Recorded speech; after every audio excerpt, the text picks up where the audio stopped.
Bonjour les gars, les filles, tout le monde quoi. C'est Patrick Boma, je suis sur JMTV+. Eh ben, il y a une émission, je dis beaucoup de choses, mais il y a des émissions sur JMTV+. Donc abonnez-vous, suivez cette chaîne qui monte. À bientôt. Mesdames et messieurs, bonjour, bienvenue sur JMTV+. Nous nous sommes aujourd'hui déplacés quelque part à Genève où il fait les villégiatures ont souvent une peau très douce. Suivez mon regard, mais aujourd'hui c'est pas pour s'installer dans un hôtel qui a désormais un grand nom du côté du Cameroun. C'est juste pour rencontrer quelqu'un qui est féru de football, une vraie encyclopédie de football, qui va nous parler des Lions indomptables, ou bien tout simplement de l'histoire du football du Cameroun. Lui, c'est Claude Kana. Bonjour Claude. Bonjour Jackie. Comment ça va? Ça va très bien. Bon, aujourd'hui, je ne te serre pas la main car la main est un peu douloureuse depuis quelques jours. Hein. Voilà, on dit tout sur JMTV+. Hein. Ok. Alors, Claude, c'est vrai, je te connais un tout petit peu parce que je te suis depuis quelques années, mais le grand public ne te connaît pas. Qui es-tu? Alors Jackie, je n'étais pas déjà venu chez toi. Pas encore, oui. C'était un tort. Je suis venu le réparer aujourd'hui. Alors je suis Claude Kana, juriste à la base. J'ai fait des études de droit au Cameroun et en Suisse. J'ai eu une licence en droit à l'université de Soa, une maîtrise en droit à l'université de Chon. En Suisse, j'ai continué par un postgrad en droit européen à l'université de Lausanne. Et puis par la suite, un doctorat à l'université de Genève. Et à côté de ça, j'ai travaillé à l'Union africaine comme conseiller aux affaires économiques. Et j'ai fait, et je continue de faire, un ensemble de petites choses dans le domaine du foot. Dans le domaine du football. Oui. Tu es agent. Agent FIFA, oui. Agent FIFA. Oui. D'accord, tu vas nous expliquer comment on arrive à ça. On passe un concours? Oui. Ah d'accord, on passe un concours. Exactement. Pour être agent FIFA. Exactement. C'est vrai que la réglementation en la matière a changé un tout petit peu. La gestion a été tellement complexe que la FIFA a jugé bon de se dessaisir de l'affaire et de laisser ce monde s'autogérer. Mais sinon, quand je suis devenu agent, il fallait passer un concours. Ah, d'accord. Bon, on va en profiter pour saluer un de tes confrères avec qui j'étais il y a quelques jours encore, Maxime Nana. Tu sais qui c'est? Exactement. Hey, salut toi Maxime. Hein, prochainement tu viens t'asseoir. Tu dis que tu ne sais pas parler, pourtant tu parles très bien. Je l'ai vu au mariage de ta petite soeur l'autre jour. Alors, Claude Kana, tu es aujourd'hui une référence en matière de la connaissance du football camerounais en particulier, et du football africain en général, ou du football mondial tout court.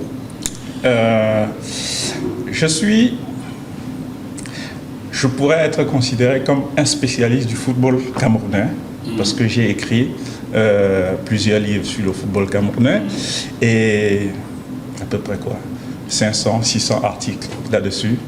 Mais voilà, si on aborde le football mondial en général, ça ne me pose aucun problème. Claude Kana, auteur de la fabuleuse histoire des Lions indomptables, de Samuel Mbappé à Samuel Eto'o, voilà, publié il y a quelques années, n'est-ce pas? Il y a 3 ans. Il y a 3 ans, oui. Mais qui est intemporel. Ce livre est intemporel pour les amoureux de football. Vous pouvez vous le procurer, on peut le trouver où, Claude? Alors,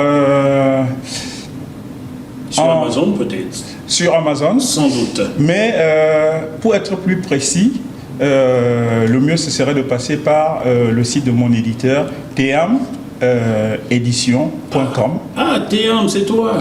Voilà, c'est mon éditeur à Paris. Ah oui, c'est vrai, TM Édition. Oui, c'est mon éditeur. Mais attends, toi qui me fuis souvent, tu ne vois pas tes gars. T'as vu, hein, le hasard te rattrape. Mais dis-donc. Et puis, à Yaoundé, on le trouve à la librairie des peuples noirs. Des peuples noirs? Oui. J'espère qu'il y a eu des peuples noirs là-bas pour qu'on fasse du racisme. Mais bon. Alors, dis-moi Claude, est-ce que c'est parce que ton patronyme est Kana que tu t'intéresses au football? Kana bien. Hey, salut grand frère. J'espère que tu ne crées pas Paris là. Comme on dirait avec Astérix et Obélix, je suis tombé dedans quand j'étais petit. Parce que je me souviens, ça remonte à l'âge de 8 ans, 9 ans, quand les Lionceaux du Cameroun jouaient la Coupe du Monde, 1981 en Australie. Ah, il y avait dans cette équipe Lupon Fédé, Jean-Louis Mama. Exactement. Feu Jean-Louis Mama. Olé Olé, John Kep, et mon ami Patrick Omer Niamsi. Qui est au Canada actuellement. Donc à cette époque, quand on jouait cette Coupe du Monde, les matchs se jouaient très tôt le matin, 4h du matin, 5h du matin. J'avais à peine 9 ans, 8 ans, 9 ans. Et j'avais des aînés qui se levaient à 5h du matin pour écouter les matchs à la radio. Par Abel Bengue. Et moi, j'étais avec eux. J'étais avec eux. Et c'est comme ça, j'ai évolué dedans. À l'école primaire, quand mes camarades utilisaient l'argent de poche pour aller s'acheter de quoi manger, moi, j'utilisais mon argent de poche pour aller acheter les magazines de l'époque, Jeux d'Afrique, Afrique Football, un peu plus tard. Et c'est comme ça que j'ai grandi. Parenthèse, si mes aînés à cette époque suivaient autant les Lionceaux du Cameroun, c'est parce que déjà dans cette équipe, il y avait 4 joueurs de l'Aigle de Tchon. Wamba Petit Michel, Ebongue Mathias qui est décédé dernièrement, Alain Lomo, que je n'ai pas connu non plus, et puis King Herman. King Herman, oui, voilà, je l'ai connu. Qui faisaient tous partie des Lionceaux en 1981. Ah, d'accord. Voilà, donc c'est mes premiers contacts et mes débuts dans l'histoire du football camerounais, dont j'ai grandi comme ça, et puis voilà, ça en est suivi. Est-ce que tu as pratiqué le football? Pratiquer, oui, comme tous les jeunes de mon âge, mais pratiquer comme activité principale, non. Quand j'étais à l'université de Yaoundé, avec les amis de l'époque, on a créé une équipe, le Deportivo Alaves. Ah, voilà. Il s'était déjà hispanisant, voilà. Oui, c'est pas un hasard. En fait, on avait des connexions avec le Deportivo Alaves, qui est une équipe de première division en Espagne. À l'époque, qui marchait bien. Exactement. Qui a gagné la Coupe des Coupes. Qui a joué une finale de ce qu'on appelle aujourd'hui l'Europa League. L'Europa League, oui. Exactement, contre Liverpool. Et donc, on avait monté une équipe, on était tous étudiants, et cette équipe est allée jusqu'en 2e division. D'accord. J'étais joueur. Ah, en même temps, tu as pratiqué à haut niveau. Oui. Deuxième division au Cameroun, c'est pas donné. Surtout sachant sur quel genre de terrain vous évoluez. Exactement, voilà. Donc, j'étais joueur, et puis par la suite, voilà, j'ai dû m'occuper des choses qui me semblaient, on va dire, plus indispensables. Alors, on va revenir sur ce livre, donc la fabuleuse histoire des Lions indomptables, qui aurait pu être plus que fabuleuse s'il n'y avait pas de scandale à répétition dans ces équipes nationales qui se suivent et qui se ressemblent, surtout côté gestion. On aurait eu des primes payées à temps. Je pense que le Cameroun aurait fait une meilleure Coupe du Monde en 2002. C'est pas moi qui le dis, ce sont eux-mêmes qui le disent. Patrick Boma, je te cite comme témoin ici. Alors, les différents scandales au sein des Lions indomptables, nous partons déjà de 1972, l'année où l'unique Coupe d'Afrique organisée au Cameroun eut lieu. C'était la 8e du chiffre. Oui. Quel fut le scandale cette année-là au sein des Lions indomptables? Pour bien comprendre l'histoire, il faut aller 2 ans en arrière. 1970. En 70, le Cameroun participe à sa première Coupe d'Afrique des Nations au Soudan, à Khartoum. Oui.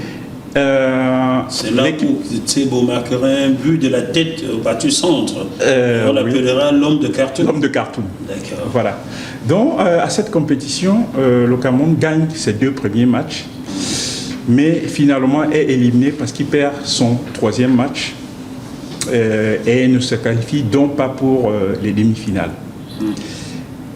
À cette occasion, il faut se dire que la Coupe d'Afrique des Nations ne se jouait et n'était qu'une affaire de 3 pays. L'Égypte, le Soudan et l'Éthiopie. Donc, les dirigeants de la CAF essayaient d'externaliser un tout petit peu et de faire intéresser un peu plus de monde. Le Cameroun, donc, pose sa candidature pour organiser la CAN 72. Un monsieur qui s'appelait Lucien Solo pose la candidature du Cameroun sans en référer à la hiérarchie. Ah, mon Dieu. Et la CAF, qui recherchait ces opportunités, tombe sur l'occasion et se dit, c'est bien, si un pays autre que l'Égypte, le Soudan, l'Éthiopie ou le Ghana organise la CAN, ce serait très bien.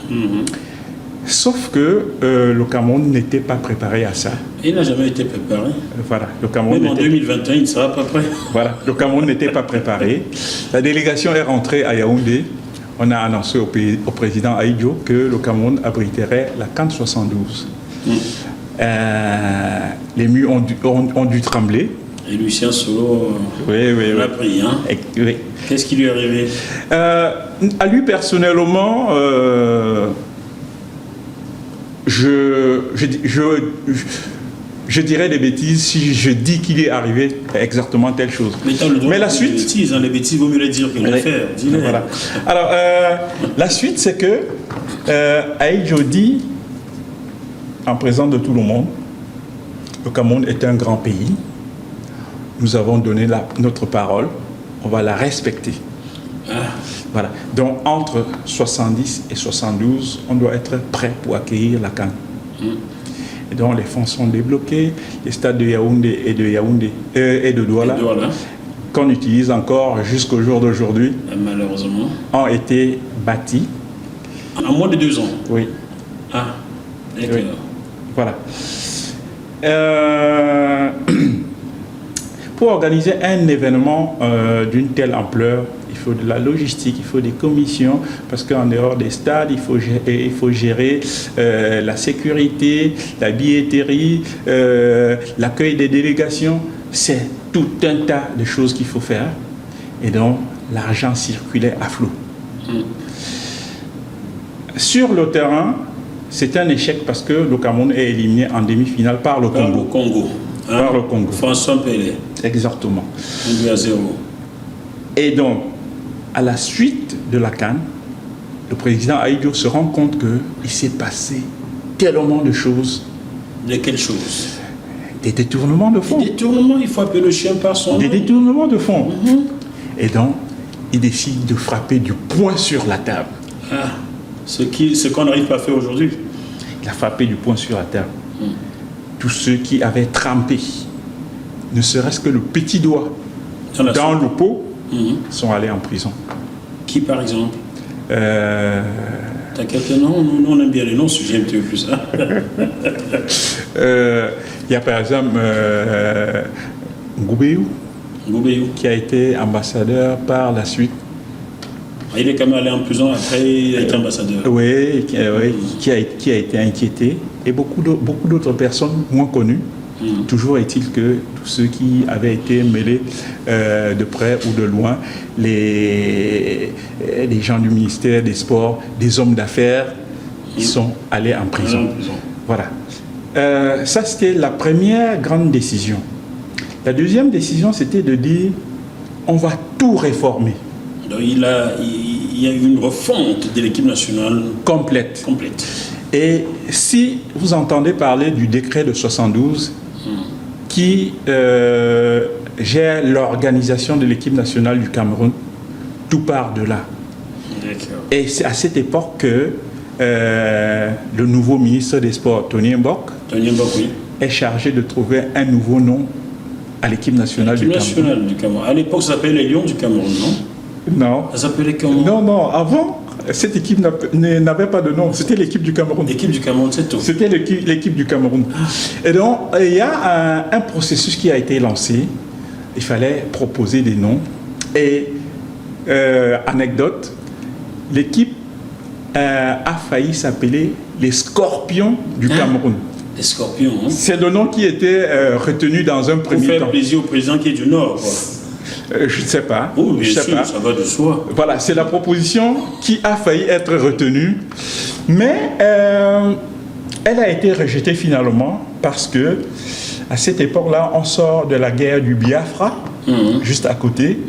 Et le général nigérian qui entretenait la guérilla s'appelait Adekunle et son surnom c'était Scorpion Noir.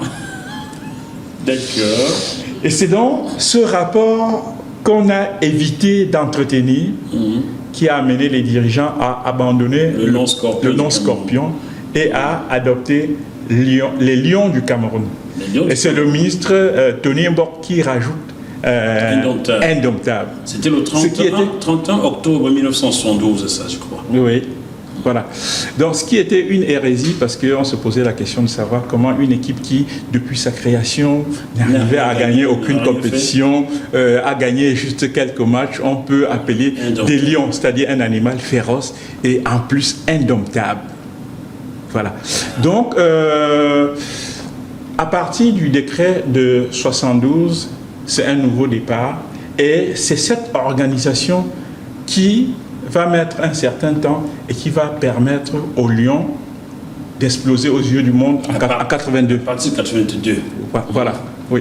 Où elle fait une piètre Coupe d'Afrique des Nations, c'était au Ghana. En Libye. En Libye, pardon. En Libye. Remportée par le Ghana. Oui. C'est d'ailleurs la dernière Coupe d'Afrique remportée par le Ghana. Hein. En 1982, il y avait dans cette équipe les Kofi Abré déjà. Hein. Tout jeune. Abedi Pelé, Kofi Abré. Abdul Razak, Opokouti, le gardien Mensa. Ouais. Oui, c'était l'équipe du Ghana en 82. Fabuleuse équipe du Ghana. Oui. Il y a du mal à venir. Bon, ouais. On va parler des Lions, on va laisser les Black Stars de l'autre côté. On vous aime beaucoup, les amis, hein. Surtout lorsqu'on gagne à Souvoulé, au Onedjan Stadium à Accra. On vous aime en ce moment-là, voilà. Ça, c'est bien. Alors, ensuite, les Lions vont faire un parcours sans faute au Mondial 82. On a cette photo-là ici où tu me corrigeras si je me trompe. Hein. On voit ici là Ngaya Jacques, qui venait déjà l'aigle en Consamba. Oui. Cher à ton cœur. On voit là Feu Abega Théophile.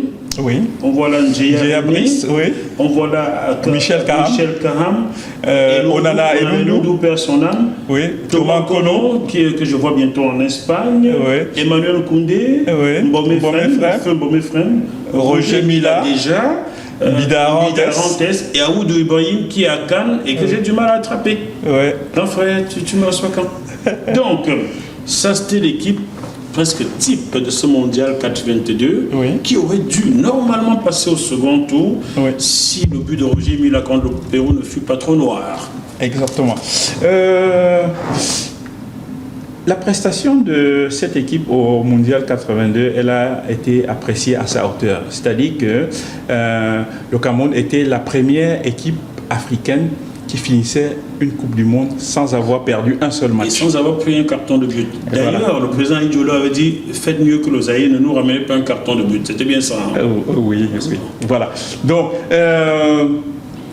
si cette prestation, elle a été dans un premier temps très saluée, voilà, je voudrais faire référence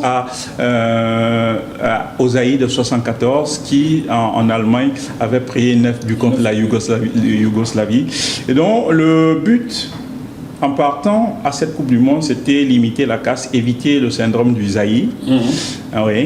Et l'entraîneur Jean-Vincent qui avait été nommé à la tête de l'équipe juste quelques mois avant la Coupe du Monde. La France-Afrique s'était installée en équipe nationale alors que ça ne date pas d'aujourd'hui. Ça ne date pas d'aujourd'hui, c'est le Yougoslave qui avait qualifié, mais France-Afrique comme d'habitude, quelqu'un qui est nobody dans son pays vient diriger l'équipe nationale. Non mais Jackie, voilà, en tant que spécialiste, je dois apporter quelques éléments supplémentaires de compréhension. C'est pour ça que je suis voilà.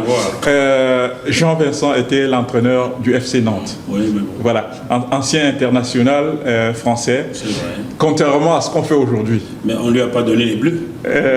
Non. Bon, il aurait été aussi bon que ça, il aurait dirigé les bleus. Voilà, alors, pour retrouver le fil de l'histoire, Jean-Vincent arrive en Coupe du Monde. Veut limiter la casse, donc il aligne une défense de 5, un milieu défensif, oui, et puis Roger Mila seul en attaque. Voilà. Donc on fait des matchs et dès le premier match contre le Pérou, c'est là que Roger Mila marque ce but valable qui a été refusé. Et donc l'arbitre autrichien France Bourg reste jusqu'à aujourd'hui seul à savoir pourquoi il avait refusé ce but. Donc ils font ce match. Après, ils font match nul contre la Pologne. La Pologne 0-0. Et au troisième match, voilà, ils font. Des Dinosaures et Paolo Rossi. Paolo Rossi, voilà. Ils font 1-1 avec un but de Mbida Arantes. Oui, qui répond à Paolo Rossi, je crois bien. Exactement.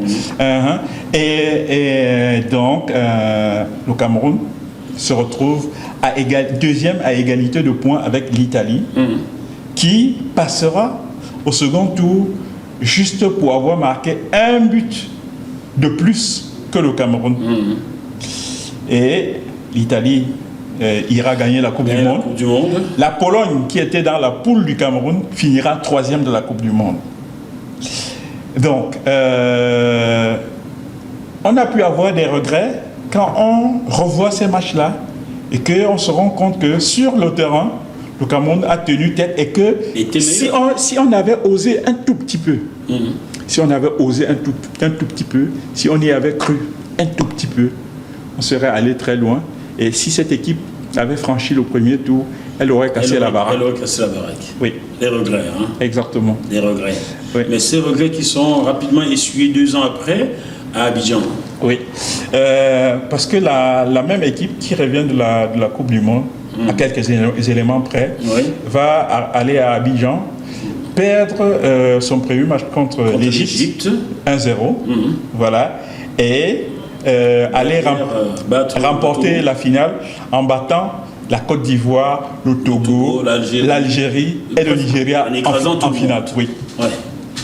Je revois ce fabuleux 1-2 entre Roger Mila et Théophile Abega contre le Nigeria. Je revois ce but de Bouboul, le troisième but en finale. C'était fort. On n'avait même pas de télé au Cameroun. Non, la télé arrive en 85. Un an après, on écoutait Abel Bengue et Zachary Nko à la radio. C'était tout simplement formidable. Voilà. Alors, ensuite, le Cameroun continue sur cette lancée-là. La Coupe afro-asiatique en 85 voit l'arrivée de ton homonyme André Kanabik. Salut grand frère. Et de son frère François Mambilly. Quelques jeunes pousses comme les Enoka Edmond, Ndipakem Victor. Bref, Ngumbo Émile arrive dans cette équipe et c'est comme si rien ne s'était arrêté. C'était comme si on avait installé une certaine continuité à l'équipe nationale, comme si on avait les mêmes têtes. Oui. La Coupe afro-asiatique empochée. Alors, c'est pas juste comme si. En fait, il y avait une transition qui était préparée. Ce programme vous est proposé par Devisio Fret, spécialiste du transport international Afrique, Dom-Tom, Océan Indien. Plus 33 139 85 14 23. Après la Coupe d'Afrique des Nations, c'est vrai, il y avait une génération qui partait. Les Doumbélea, Luc Mbassi, Toubé, Nguea, les Baoken, Kaham, Tokoto. Bon, ces deux n'étaient pas déjà à Abidjan en 84, mais ils faisaient partie de la génération des anciens qui partaient. Qui passaient le relais. Voilà. Claude Leroy arrive et constitue cette équipe-là. Avec les André Kanabik, Omambik, Mbou Émile, Ndipakem, Enoka, Vungai, Oumarou, Adamaziko, le technicien. Voilà.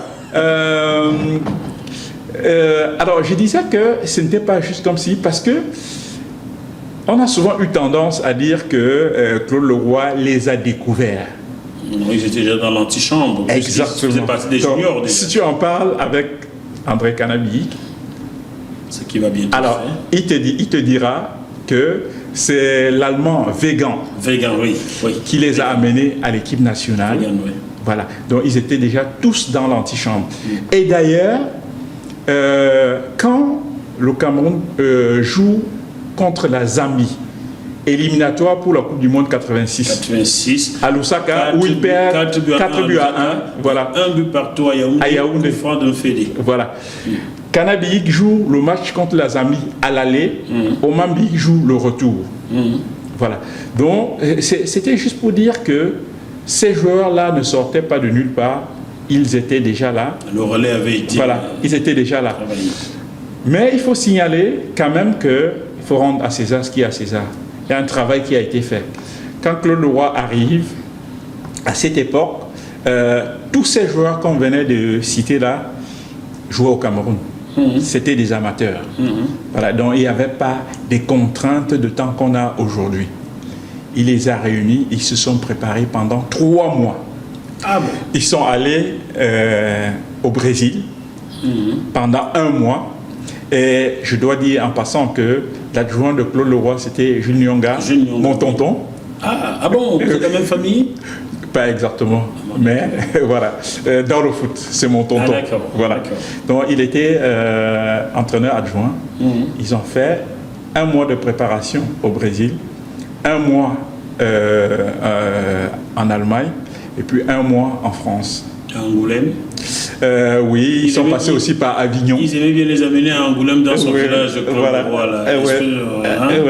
Et donc, c'est ce travail-là qui permet au Cameroun de gagner la Coupe afro-asiatique contre l'Arabie Saoudite. 4 buts à 1 à Yaoundé. Et 1 but contre 2. On a perdu 2-1 à Riyad. Oui, Riyad. Anecdote. Il veut permettre la coupe, ils disent que Roger Mila est français. Tu t'y connais. Et il est toujours français. Donc, l'Arabie Saoudite refuse de remettre le trophée au Cameroun parce qu'ils estiment que Roger Mila est détenteur d'un passeport français. Ça n'a pas changé. Par conséquent, ne saurait être camerounais.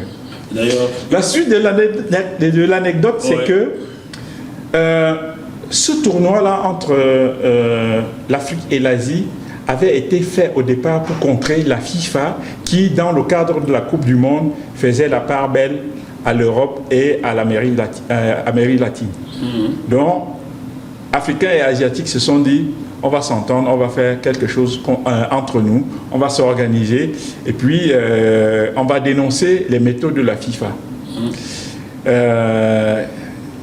Quelques années plus tôt, 10 ans, 15 ans en arrière, l'Afrique avait même dû décider de ne pas jouer les éliminatoires de la Coupe du Monde parce qu'on lui réservait une demi-place. Le vainqueur africain devait jouer sa demi-place contre une autre équipe. Bref. Donc, l'anecdote, c'est que un tournoi qui avait été initié pour contrer la FIFA, la FIFA a dû intervenir à l'arrivée parce que pour qu'on remette le trophée en question au Cameroun, la FIFA devait trancher et dire la nationalité de Roger Mila. Elle avait dit que c'était laquelle la nationalité à l'époque? Il était camerounais. Oui. Il est toujours. Ah bon? Bon, je ne vais pas tout dire ici. Ce problème-là, je l'ai débattu avec Xavier Ongolo, vice-consul du Cameroun à Paris, mardi dernier. Je lui disais pourquoi y a-t-il des Camerounais à part entiers, des Camerounais entièrement à part. Et il m'a dit pour le cas de Roger Mila, c'est une nomination politique. Je lui ai dit le cas de Joseph-Antoine Bell, le cas de Samuel Eto'o avec qui j'ai joué au même football. Pourquoi y a-t-il des Camerounais à part et des Camerounais entièrement à part? Bon, ça c'est... Et le Cameroun, c'est le Cameroun, n'est-ce pas? Et ensuite, après cette Coupe afro-asiatique, c'est l'Égypte qui arrive en 1986. Fabuleux tournoi des Lions indomptables. Ils auraient même dû remporter ce trophée-là, n'eût été l'arbitrage totalement en faveur de l'Égypte. Je ne le dis pas parce que je suis originaire du Cameroun. Regardez les images, vous verrez que les maillots de Roger Mila étaient déchirés dans la surface de réparation et l'arbitre n'avait jamais vu cela. Et Omar Mamadou, quand je dis Marais, on arrêtait ma derrière, l'arbitre n'avait jamais vu. Donc, ce fabuleux tournoi 86. Alors, les Lions font un fabuleux tournoi, comme tu dis. Ils font une victoire contre la Zambie, 3-2 avec 2 pénaltys de Lupol Fédé. Lupol Fédé, en effet. Voilà, et un but de Roger Mila. Oui. Ensuite, il y a l'Algérie. Un deuxième match. Et tu marques 2 buts. L'Algérie, exactement. Et tu, André Canadix, mon ami André, 2 buts. Mon ami André, qui participait avec Mbou Émile à sa première Coupe d'Afrique des Nations, marque 2 buts à ce match. Et Roger Mila. Un but encore. Et Rabat Madjer fait quoi, Roger Mila, dans ce match-là? Il n'a pas traité de sale nègre, Jackie, je te laisse. C'était une question. Ah, vive l'Algérie. Allez, salut les champions d'Afrique d'Algérie. Tu es responsable de tes déclarations. Je n'ai rien déclaré. Voilà, donc le dernier match s'est joué contre le Maroc. Oui. Et Roger Mila marque ce but, ce lot dans les arrêts de jeu. J'ai des amis marocains qui m'en parlent jusqu'aujourd'hui. Les demi-finales contre la Côte d'Ivoire, bon voilà, c'est 1-0, encore Roger Mila. Oui, presque une formalité. Arrive la finale. La finale. Que l'Égypte n'aurait jamais dû disputer si la CAF avait été honnête. Je le dis, je prends la responsabilité. Si vous voulez m'accréditer, m'accréditez plus. Lorsqu'en demi-finale, des supporters égyptiens balancent des cailloux sur le gardien marocain Badou Zaki, il est même blessé au visage. Normalement, cette équipe d'Égypte doit être disqualifiée. Autre grief. En finale, le meilleur joueur égyptien Al-Khatib. Oui. Mahmoud. Al-Khatib, je crois bien. Oui. Alors c'est soit Al-Khatib, soit Taher Abou Zaïd. Oui, ça devait être l'un des deux. Oui, voilà. Avait été suspendu normalement. Donc n'aurait jamais dû jouer cette finale. Voilà. C'est une finale qui se joue devant 120 000 spectateurs. Voilà. Depuis ce match de mémoire de supporters des Lions, il y a eu peut-être la finale des JO à Sydney où on a atteint les 110 000 spectateurs. Mais au Caire, c'était 100 000 spectateurs. Il fallait faire jouer ce joueur. L'ambiance était à couper au couteau. Oui. Et donc, je peux comprendre que l'arbitre ait une certaine pression.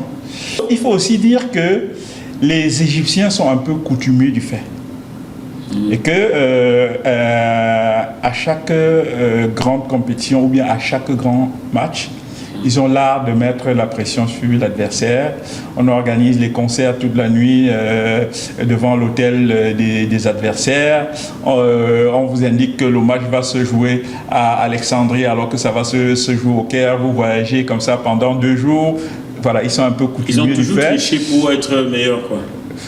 Chacun qualifie comme il voudra. Donc, il a fallu attendre que lors de ce fameux match Égypte-Algérie, je ne me rappelle plus exactement. En 86 ? Non, un peu plus tard. Il y a eu un dernier match éliminatoire entre l'Égypte et l'Algérie pour la Coupe du Monde qui a dû se jouer. On a dû aller jouer au Soudan parce que les Égyptiens avaient molesté les joueurs algériens. Ils sont rentrés avec les blessures partout. Le bus avait été fracassé. J'oublie un peu l'année. Donc, c'est pas vieux ça. Il a fallu attendre ce énième incident-là pour que la CAF sanctionne enfin l'Égypte. La CAF ne pouvait pas sanctionner l'Égypte, tu sais pourquoi? Le secrétaire général de la CAF est égyptien, il est décédé en 2008. Il est décédé en 2008. Comme ça se passe un peu partout en Afrique, au sommet des États, c'est son fils qui lui a succédé. C'est bizarre tout ça. Et nous, journalistes, avions interdiction d'en parler au Ghana en 2008. Ben bon, j'ai parlé maintenant. Vous ne voulez plus m'accréditer sur votre programme. Alors, on va poursuivre sur les Lions indomptables, car c'est long. Je pourrais passer 3 jours avec toi là-dessus, pourtant on n'a pas encore évoqué les noms. Parle-nous de l'opération Coup de cœur en 1994. Non, peut-être 90, on sait ce qui s'est passé en 90. Oui, on sait ce qui s'est passé en 88. Oui. Ben, je pourrais rapidement évoquer 90. 88 déjà. Un tournoi où les Lions marquent 3 buts pour remporter. Oui. Premier match contre l'Égypte, coup de tête de Roger Mila. C'est l'unique fois que j'ai vu marquer la tête. 1-0. Deuxième match contre le Nigeria, Samuel Okoradji. 1-1. Samuel Okoradji, but anthologique. Qui égalise pour le Cameroun, c'est Roger Mila. Roger Mila. Oui. Troisième match, 0-0 contre le Kenya. Demi-finale 1-0 contre le Maroc 1-0. Avec le coup de tête. Non, pas le coup de tête. But de Cyril Makana qui, à la 75e minute, il portait le numéro 12. Et 20 ans après, c'est lui qui va encore marquer un but pour le Cameroun en demi-finale contre le Ghana cette fois-ci, porter le numéro 12 et marquer ce but à la 76e minute. C'est Serge Alain Con. Salut à toi. Donc, allez. Et en finale, il y a le pénalty de Koundé Emmanuel contre Peter Ofaï 1-0. Le Roger Mila finit avec l'Agda Belomi, meilleur buteur avec 2 buts chacun. Je ne me trompe pas. Non, c'est exactement ça. Je te pique un peu ton boulot. Et en 90 maintenant. Donc, en 90, les Lions partent en Yougoslavie pendant 2 mois. Oui. En Yougoslavie, ils sont là où ils font leur préparation. Ils sont retirés dans un petit village à, je sais pas, peut-être 200 km de la première grande ville la plus proche. Oui. J'en ai souvent parlé avec Jules Denis Onana et André Canabi qui en a parlé dans le bœuf bourguignon. Et tous les autres. Ouais. Donc, ils n'avaient que le foot à faire. Pas de nana, pas de boîte, rien. Absolument rien du tout. Rien du tout. Donc, ils se préparent dans ces conditions et ils ont souffert. Ils ont souffert, mais c'était pour une bonne cause. Et quand ils arrivent en Italie, eux-mêmes ne sont même pas conscients de leur force. Ils ne sont pas conscients du fait que cette préparation-là, qui était très rude, allait ou bien pouvait les amener très loin. Et donc, se posent encore une énième fois des problèmes de primes. Joseph-Antoine Bell en parle. Conduit la grève.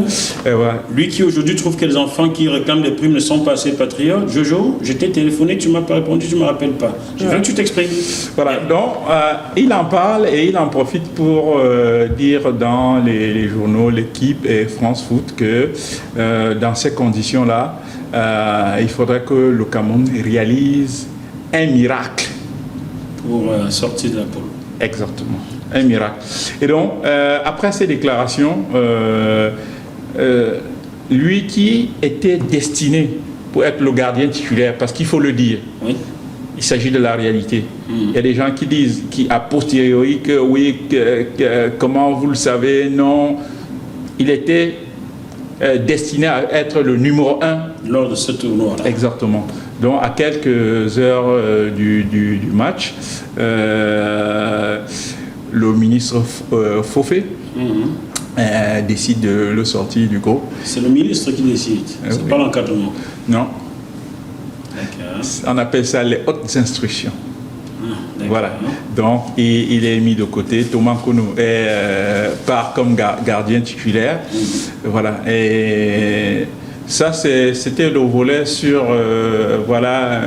les scandales. Exactement. Voilà. La suite de l'histoire, on la connaît. On va battre l'Argentine 1-0 en finissant le match à 9 contre 11 avec 2 expulsions. Massing et Canabi, qui est cette fois-là injustement expulsé parce que quand on regarde attentivement l'action, en fait, il suit le joueur argentin Canigia à un moment donné, voilà, dans les siens et puis il tombe. Bon, c'est un Français qui arbitre le match et tu sais ce que c'est. Papa n'était pas au mondial. Voilà. Donc voilà, le Cameroun va battre l'Argentine, la Roumanie en deuxième match, perdre le troisième match contre l'Union soviétique. Oui, c'est parce que le coach camerounais était soviétique, on va dire ça comme ça. Non, moi je ne dirais pas ça comme ça. J'expliquerai autrement. Les gars étaient déjà qualifiés pour le second tour. Voilà, et que si l'entraîneur avait été psychologique, il saurait que les joueurs qui étaient au banc et qui ne s'étaient pas encore montrés, c'était l'occasion de les aligner, tous les remplaçants, à ce match-là. Comme ils avaient quelque chose à montrer, ils auraient fait mieux et ça nous aurait évité des cartons. Ouais, un bon carton. Voilà. Donc, c'est là que l'entraîneur a failli. Toujours est-il que la qualification, elle était déjà assurée. Huitième de finale, on va battre la Colombie avec ce but mémorable de Roger Mila qui récupère le ballon entre les pieds du gardien colombien. C'est ça ton but mémorable. Je vais te donner le mien. Oui. Tu as connu Jean-Louis Mama quand même. Exactement. Regarde cette passe de Roger Mila sur Roger Mila. Il ici, contourne, il va récupérer et marque. Ça, c'est le travail de Mama Jean-Louis. Il se faisait les passes à lui-même. Mais Roger Mila s'entraînait avec Mama Jean-Louis le plus souvent. Non, il ne faisait pas que s'entraîner. Ils étaient partenaires dans le tonnerre. Oui, dans le tonnerre. À la maison, ils s'entraînaient ensemble. Ok. Donc pour moi, c'est quelque chose de travailleur. Oui, il fallait voir Mama Jean-Louis à l'œuvre. Ce type, c'est le meilleur technicien ou footballeur que j'ai vu de ma vie. Maradona ne sait pas faire ce que Mama Jean-Louis faisait. Non, ses coéquipiers dans le tonnerre, ils m'en ont parlé. J'ai vu à l'œuvre aux entraînements du tonnerre. Les Olé Bertin, King et Herman, ou bien les Maki Stéphane. Ils m'en ont parlé. Type, je l'ai vu brièvement, mais c'était un génie. Et on va le dire, chers téléspectateurs, vraiment loin de nous le chauvinisme. Lionel Messi, Maradona ne savent pas faire ce que Mama Jean lui savait faire au ballon petit. Je t'explique une anecdote, après je te rends la parole car c'est toi l'invité. Je vais un jour voir les entraînements du Tonnerre Yaoundé en 1989. La grande équipe du Tonnerre là, avec la Damasiko, où il venait de partir, les Salamensa, Kofi Avré, et il y a un coup franc. Mama pose au ballon, il dit à Mboé qui était au goal, Ali, je mets ça là-bas. Et Mboé dit, on va voir. On met une barrière, il brosse le ballon, comme toute la barrière vient suivre, tout le monde cherche le ballon. Il dit, qu'est-ce que vous cherchez? Pendant qu'on s'arrête, il push le ballon, ça rentre là où il avait indiqué. C'était ça, Mama Jean. Ouais. Bon, alors, ce mondial 90, malheureusement, on sort en quart de finale. Certains disent que le Cameroun a été sorti, un penalty n'était pas vrai. Toi, qu'est-ce que tu en penses? Alors, comme supporter déjà, on a été très malheureux. Malheureux du fait que, contre l'Angleterre en quart de finale, le Cameroun fait son meilleur match. Et ce n'est pas seulement nous, les Camerounais, qui le disons. Ce match a été élu de façon unanime par la FIFA comme le meilleur match de la Coupe du Monde 90. Et dans l'histoire de la Coupe du Monde, ou bien des Coupes du Monde, c'est l'un des meilleurs matchs des Coupes du Monde. Donc, c'était frustrant et c'était malheureux de faire ce match-là et de sortir ce jour-là dans ces conditions-là. Parce que c'est vrai qu'il faut être deux pour faire un grand match, mais le Cameroun a contrôlé ce match du début jusqu'à la fin. Et on se dit, peut-être qu'à un moment donné, on s'est cru invincible. On n'a pas joué, comme pourraient dire les spécialistes, à l'italienne. C'est-à-dire, voilà, à un moment, on se dit, si on mène 2-1, on est à 8 minutes de la fin du match, on est à 8 minutes d'une demi-finale de la Coupe du Monde, on arrête d'attaquer, on fait un mur, on dégage sans contrôler, et puis on attend de se qualifier. Les gars étaient dans un enthousiasme, les gars étaient partis, rien ne pouvait les arrêter. Ils attaquaient, ils continuaient d'attaquer.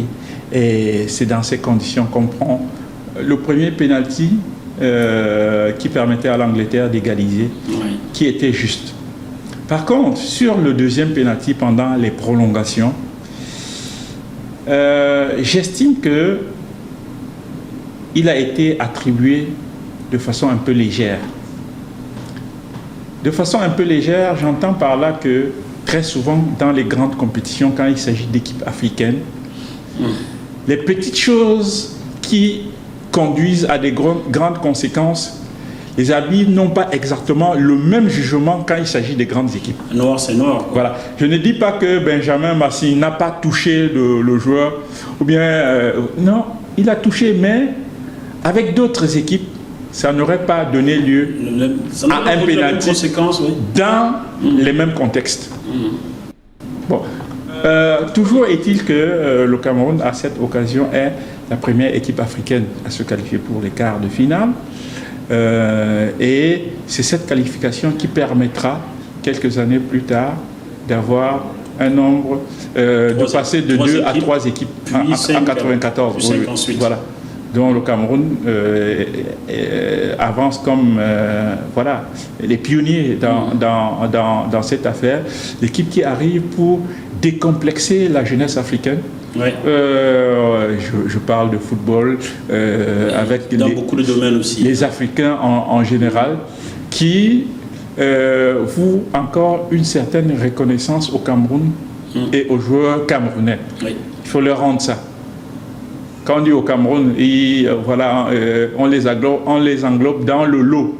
Mais il faut rendre à César ce qui est à César. C'est les joueurs camerounais, ce sont nos aînés, nos grands frères qui ont tracé ce chemin. Et c'est pas que dans le football, mon cher Claude Kana. Je vais t'apprendre, peut-être tu le sais déjà, je vais t'apprendre que le premier économiste pour l'Afrique à la Banque mondiale est désormais un noir et c'est un Camerounais. Tu vois ce que je veux dire? J'ai l'interview il y a 2 mois à Washington. Demain, il y aura d'autres Africains, mais c'est le tout premier Africain, le premier noir à ce poste-là. Oui. Donc, sans chauvinisme, c'est la vérité. Et la vérité, c'est comme les fesses disaient Boalotine. On est obligé de s'asseoir avec.